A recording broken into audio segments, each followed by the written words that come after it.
Interwest is an independent retail insurance brokerage offering a full range of business and personal insurance products and services. We proudly partner with WCF Insurance and collaboratively serving our mutual clients. We also passionately support public television and its educational programming. Pebble Beach Golf Links is one of the most beautiful meetings of land and water on Earth. But this is more than just eye-catching landscape. For a golfer, the mere mention of the name is intoxicating. This is a place where beauty, history, and some of the greatest moments in sports all blend together. And now, Pebble Beach Golf Links has reached the century mark. I'm Frank LaRosa. Join us as we celebrate this venerable and iconic destination right now on Pebble Beach at 100.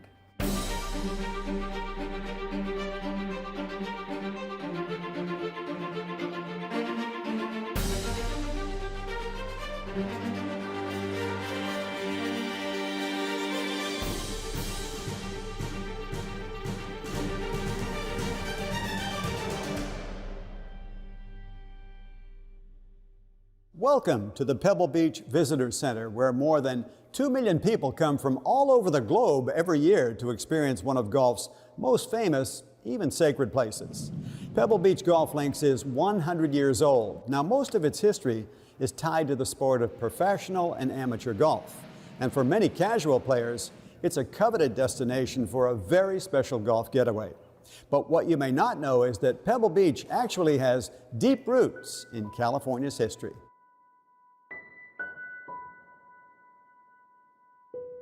With the California Gold Rush of 1849, countless pioneers rushed to California to seek their fortunes. Among those pioneers were Charles Crocker, Mark Hopkins, Collis Huntington, and Leland Stanford, known together as the Big Four. These men formed the Central Pacific Railroad and built the western portion of America's first transcontinental railroad. Beginning in 1869, the railroad helped jumpstart California's fledgling real estate industry by transporting visitors and future homeowners to the state's picturesque coastline. To serve those visitors, Pacific Improvement Company, also headed by the Big Four, began planning for a luxury resort to introduce the world to the magic of Monterey Bay. In June of 1880, Pacific Improvement Company completed construction of one of the finest luxury hotels in North America, the Hotel Del Monte in Monterey. A year later, Pacific Improvement Company opened the scenic 17-mile drive, meandering along the beaches and among the forested areas between Monterey and Carmel. It was offered as a pleasure excursion for hotel guests. Del Monte Golf Course followed, opening in May of 1897 as a 9-hole course. But settlement of this beautiful area was just beginning. In 1909, the Pacific Improvement Company offered residential lots along this majestic Northern California coastline. 6 years later, in 1915, the 29-year-old Samuel Finley Brown Morse, a distant cousin of telegraph inventor Samuel Finley Breese Morse, was hired to manage the Pacific Improvement Company. Morse convinced the board to build Pebble Beach Golf Links to further spark development in the area. It all came together on February 22, 1919, with the grand opening of Pebble Beach Golf Links and the Del Monte Lodge. I mean, it all started with Samuel Morse. So just his vision and his ability to convince the ownership group at that point in time, because he was brought on to run it, to go in a whole different direction, not build those home sites, instead build a golf course and preserve a lot of land, that has to be highlight number one. Turning this picturesque natural landscape into a one-of-a-kind golf destination didn't come easy. It required vision and the relentless efforts of a wide array of golfers and others who truly appreciated this unique spot.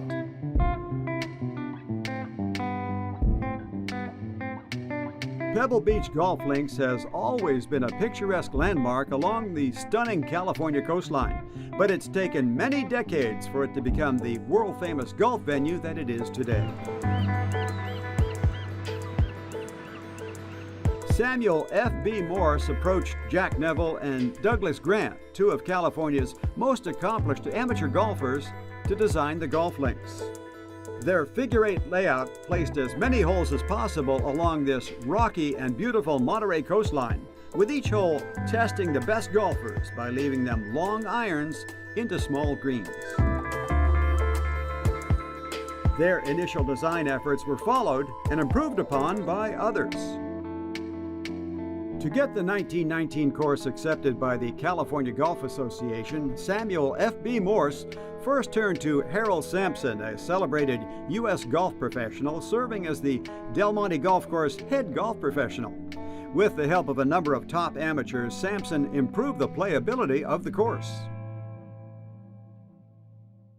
Following the 1921 State Amateur Championship, Pebble Beach Golf Links was asked to resolve complaints about its short par 4 finishing hole. An English banker, amateur golfer, and visionary golf course designer named William Herbert Fowler was selected to help remedy the complaints.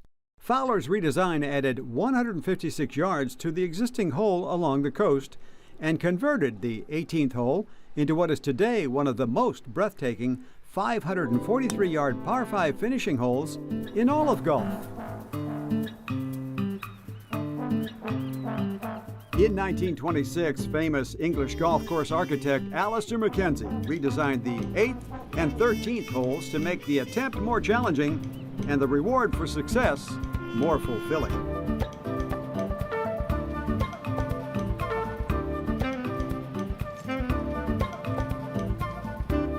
In preparations for its first major, the 1929 U.S. Amateur Championship, Pebble Beach Golf Links formed a team to reshape and rebunker each green.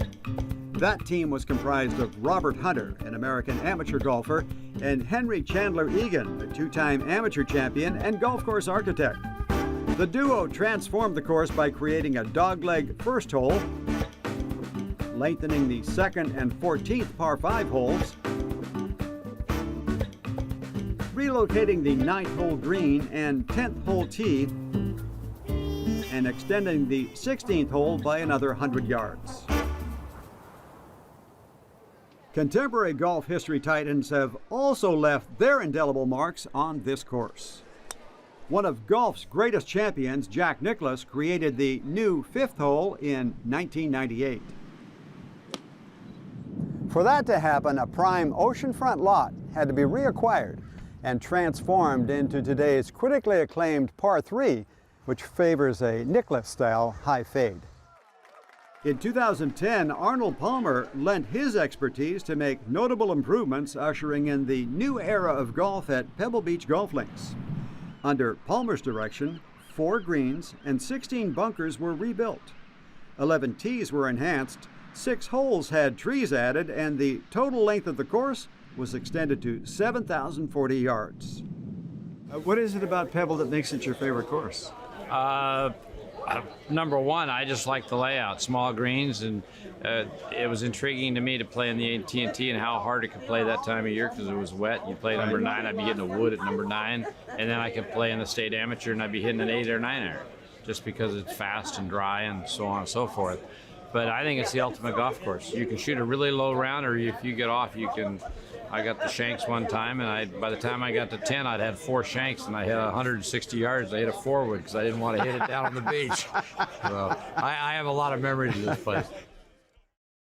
Many changes over the years have transformed Pebble Beach Golf Links into one of the most challenging and exciting courses in all of professional golf. It's little wonder that some of the sport's most unforgettable tournaments have happened here with some of the game's greatest players.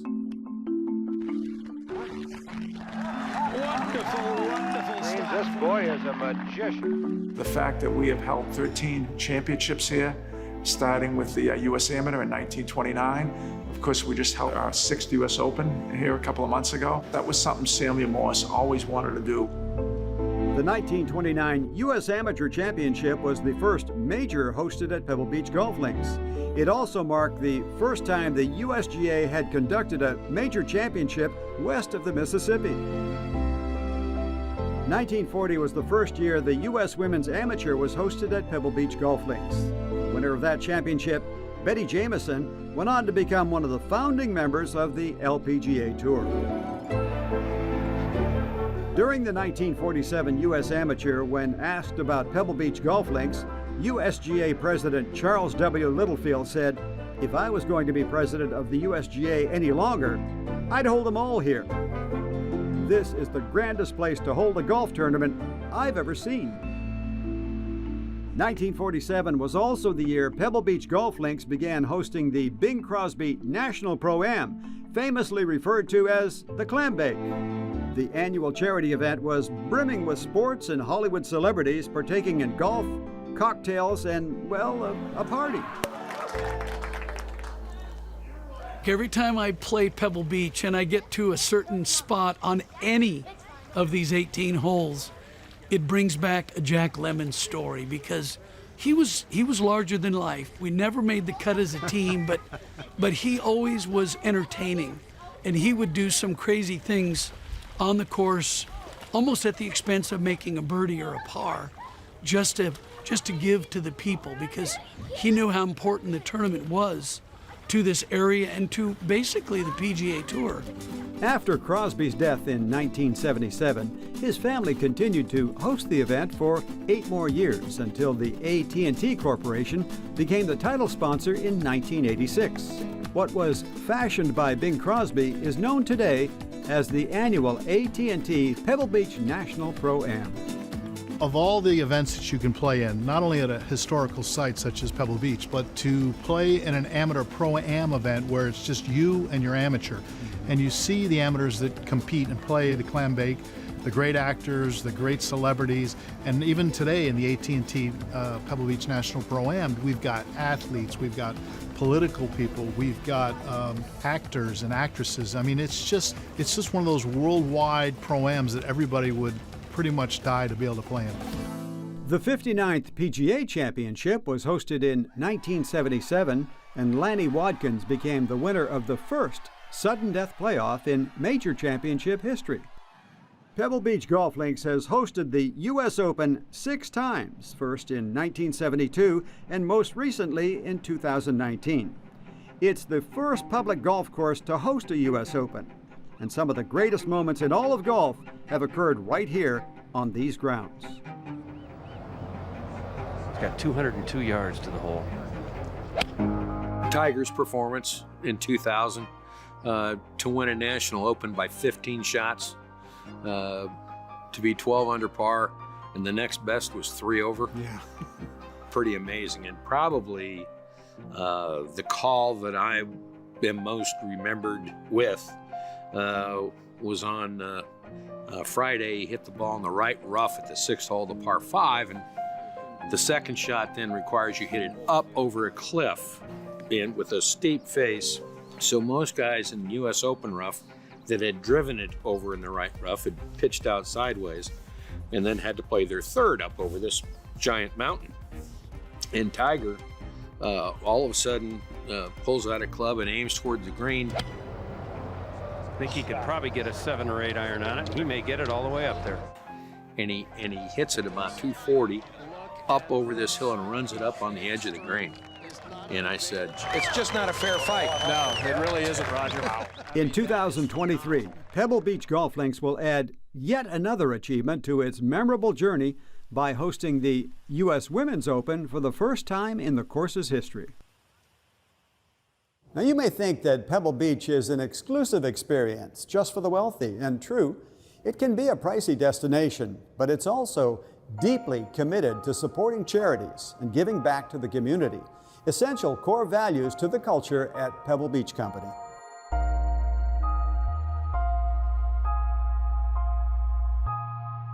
I would just go back to the start of our company 100 years ago and Sammy Morse's vision, because Pebble Beach Company means so much to the community.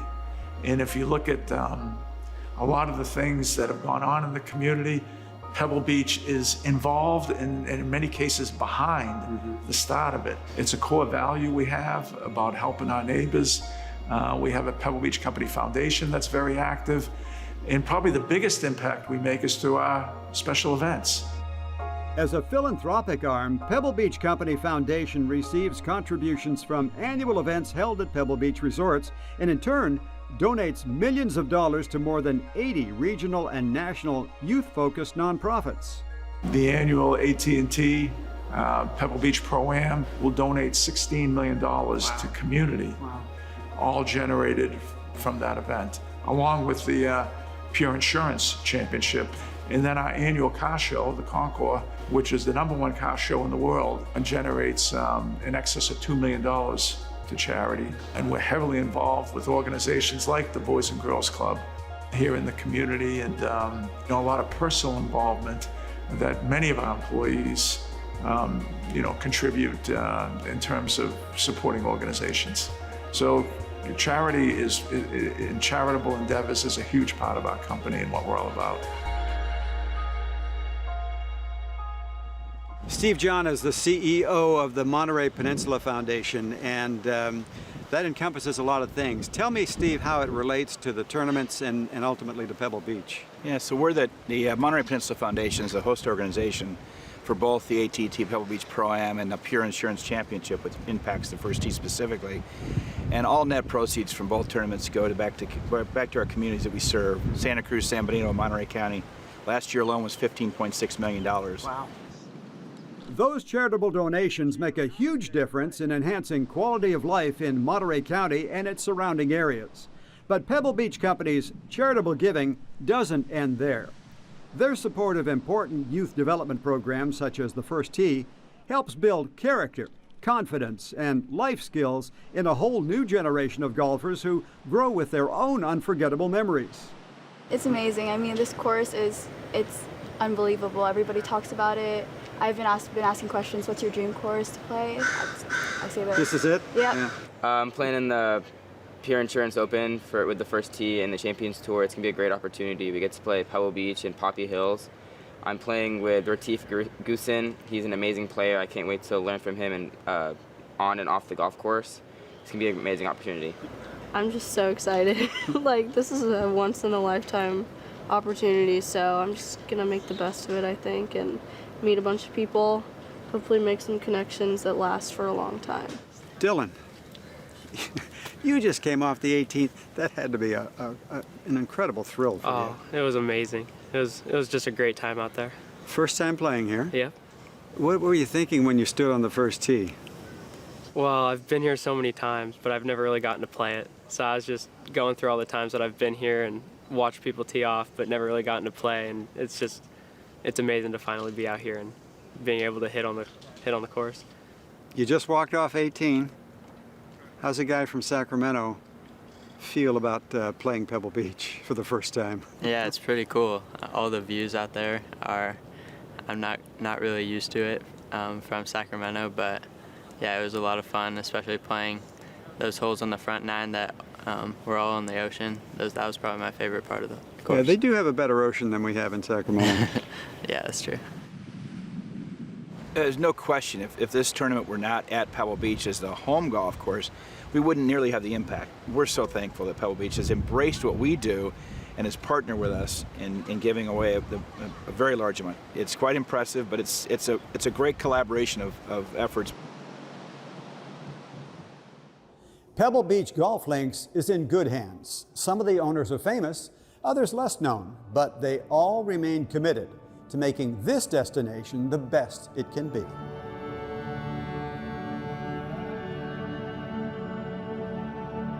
By the end of February 1919, Samuel F.B. Morse formed the Del Monte Properties Company and acquired Pebble Beach Golf Links and Del Monte Lodge from the Pacific Improvement Company. That $1.4 million acquisition included 18,000 acres of land on the Monterey Peninsula, all of the Pacific Grove and Pebble Beach areas, Del Monte forest lands traversed by the 17-mile drive, Del Monte Rancho, Hotel Del Monte, Pebble Beach Lodge, and the capital stock of the Monterey County Waterworks, which at the time supplied water to the towns of Monterey, Pacific Grove, and Carmel. For the next 50 years, Samuel F.B. Morse continued his mission to ensure that easements would preserve hundreds of acres of forest and coastline along the 17-mile drive for generations to come. His era ended when Morse died in May of 1969.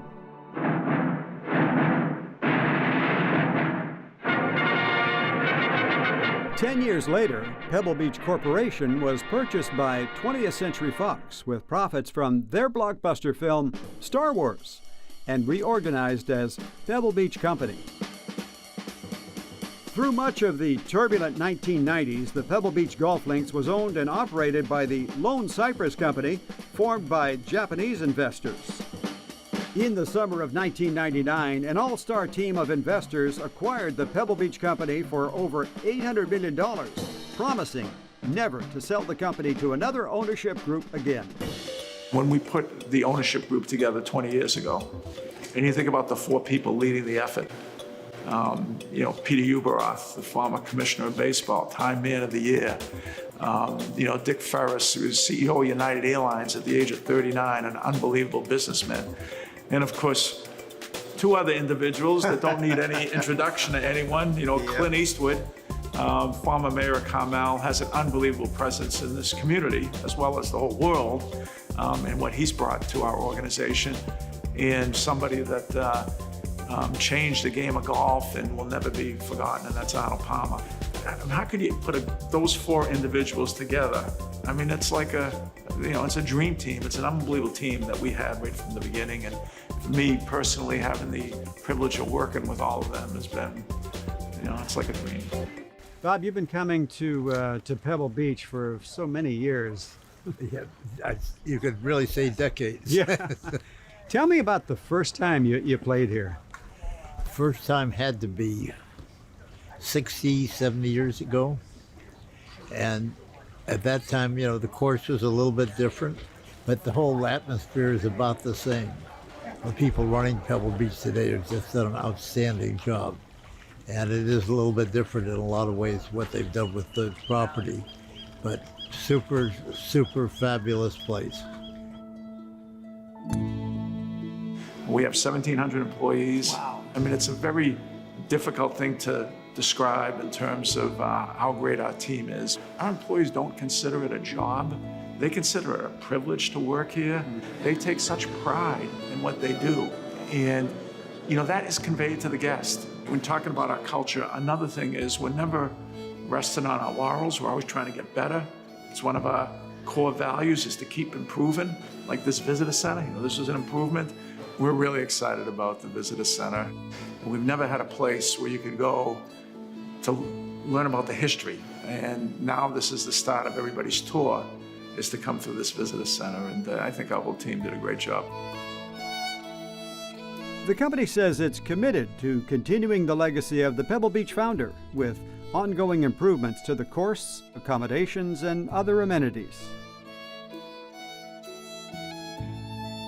You're always looking at what things we can do to improve the experience for our guests. 100 years of that. Yes, 100 years. Samuel F.B. Morse was a man way ahead of his time in terms of how he thought about things and wanted to conserve this area for people to be able to come and visit Pebble Beach, visit the, everything that this area has to offer. And so he didn't want to develop the land. He came up with the idea of a golf course, and we'll preserve all of this for generations to come.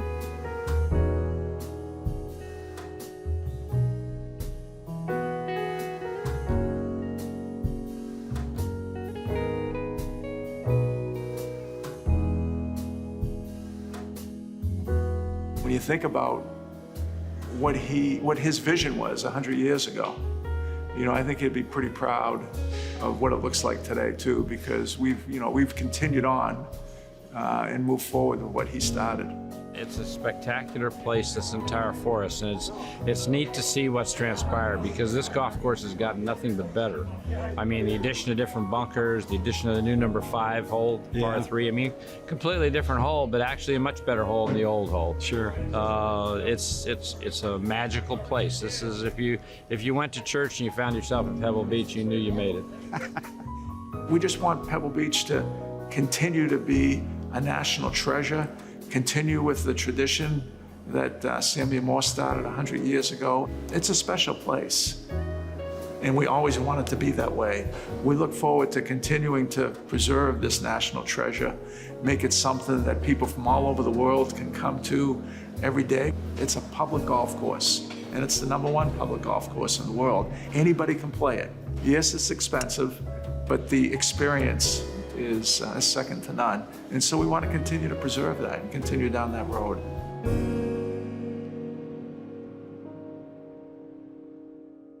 For many, visiting Pebble Beach golf links is a lifelong dream.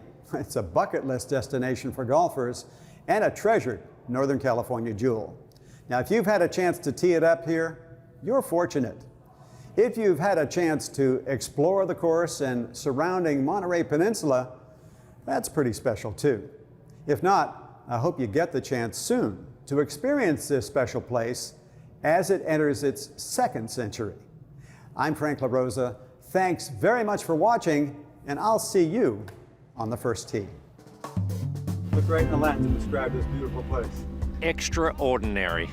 Roller coaster ride. Amazing. Magnificent. Experiential. Stunning. Breathtakingly gorgeous. Life-changing. Magical. Unforgettable. Iconic. I would say special. Mystical. One of a kind. Pebble Beach is the most serene place I've ever been. Impeccable. Breathtaking. Paradise. Why would you go anywhere else? Interwest is an independent retail insurance brokerage offering a full range of business and personal insurance products and services. We proudly partner with WCF Insurance and collaboratively serving our mutual clients. We also passionately support public television and its educational programming.